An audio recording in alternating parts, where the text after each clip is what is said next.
Hello, everyone.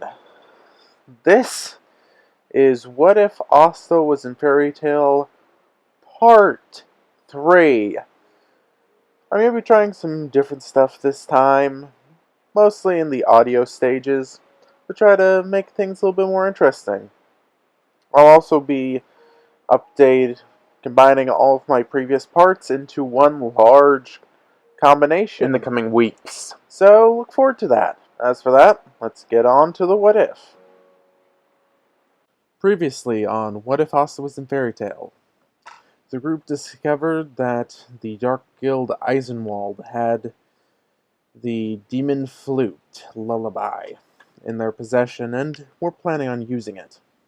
After discovering this information, they rushed to the next town on the tracks where they believed the attack was going to take place. When they got into the town and went to the train station, they found the workers outside trying to calm a crowd.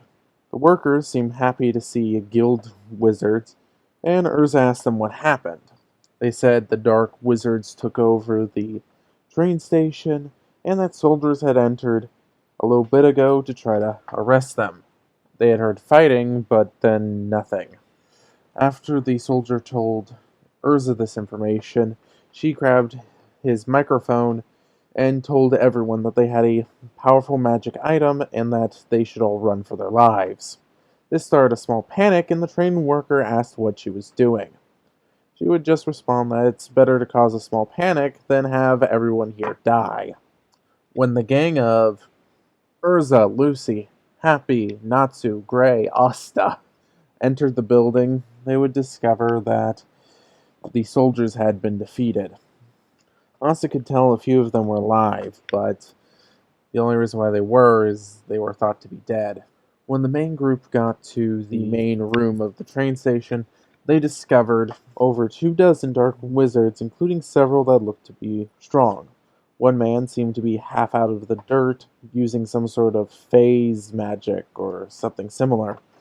Kage, the shadow user Natsu encountered on the train, a man with a weird head outfit that Natsu then proceeded to poke fun at, earning a chuckle from Ray while Asta still looked serious. A man with a clock in hand and white hair, and Aragorn, the group's leader, a white-haired man with a scythe and tattoos. The man holding the watch just said that they were 5 minutes late, and nodded to Aragorn. Urza would yell at them, saying they won't let him use the train station's sound system to play the lullaby. The Dark Wizards would just sneer and say, "What's she going to do about it?" as several of the strongest members just ran off. This earned a grimace from every one of our heroes. They didn't know which one had the lullaby. Urza would tell Natsu, Gray, and Asta all to pursue them. Her and Lucy would handle the main body, and she would pull out a sword. Asta, Gray, and Natsu would go in pursuit of the group that ran off. After it pretty much happening like a cannon, to where Urza showed off her re-equipping skills and taking out almost 30 Dark Guild members, Natsu and Asta running up the stairs, since that seemed to be where the whole group went. Asta would say they should split up, the other two agreeing, silently wishing each other luck, and they would break off in their own fights. The man with the weird headdress would attack Gray, showing off he had the ability to manipulate some sort of long fabric-like strands from his fingers. This would surprise Gray as he jumped back, but he would quickly freeze them, and the person they were connected to, and ask what their plan was, or just leave him encased in ice, which would probably kill him before help arrived. Natsu would be chasing down Kage for the rematch, with a similar result as in canon. Fire met shadow. Shadow fists shot out of the ground. Natsu dodged, launching a fire dragon iron fist in response. Kage would begin to laugh, saying that, "I see you were stronger than on the train. What, you got some motion sickness?" Natsu would just grimace and tell him what's it to him, as he let out a fire dragon's roar, with Kage just going into a shadow. Natsu grimacing, saying, "I really hate fighting this guy. He's so annoying," as Shadow Fist hit him in the back, Meanwhile, Asta had met his opponent. The man seemed to be the tactician of the group. He was holding their pocket watch and saying that the wizards of Eisenwald should be able to beat up some puny guild wizards in about 10 minutes.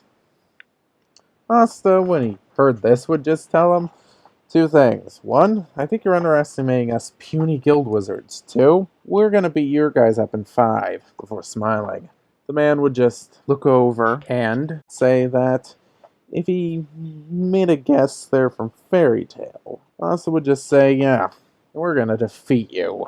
The man responding would just say that they're gonna make a better world. One without the riffraff. Before launching ice shards at Asta. Asta jumping up and slicing through them with his sword. Would be shocked. A sword that destroys magic. As his eyes go wide.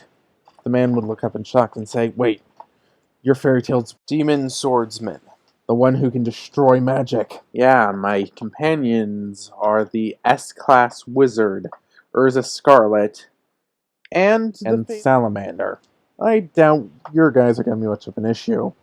The man would just grimace. He didn't think Fairytail would just have these wizards lying around to get sent after him. As he grimaced at him, launching ice.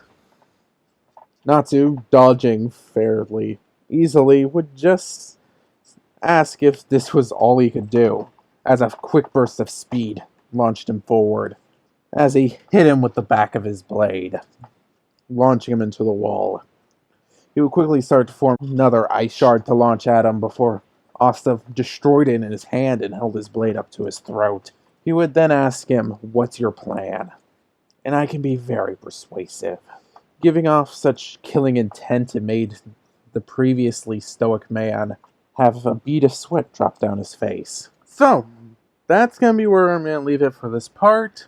Had to break what was originally going to be a long part 3 into part 3 and then part 4. Mostly because it was 20 minutes and I'm not that good with editing audio. Yeah, I can't do it in a week. So that's where I'm going to leave it.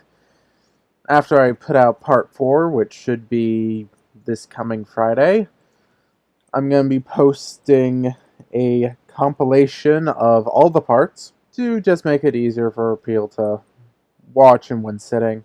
I'm also going to be working on another What If in the coming months. I honestly hope it's less, but it's looking like I'm going to get busier, and I haven't even fully decided which idea I'm going to turn into the next What If. I'm pretty sure it's going to be a My Hero Academia one, though. So, if you like that idea or the video, please like, share, and subscribe, and I'll see you around. This is the Spellry, signing off.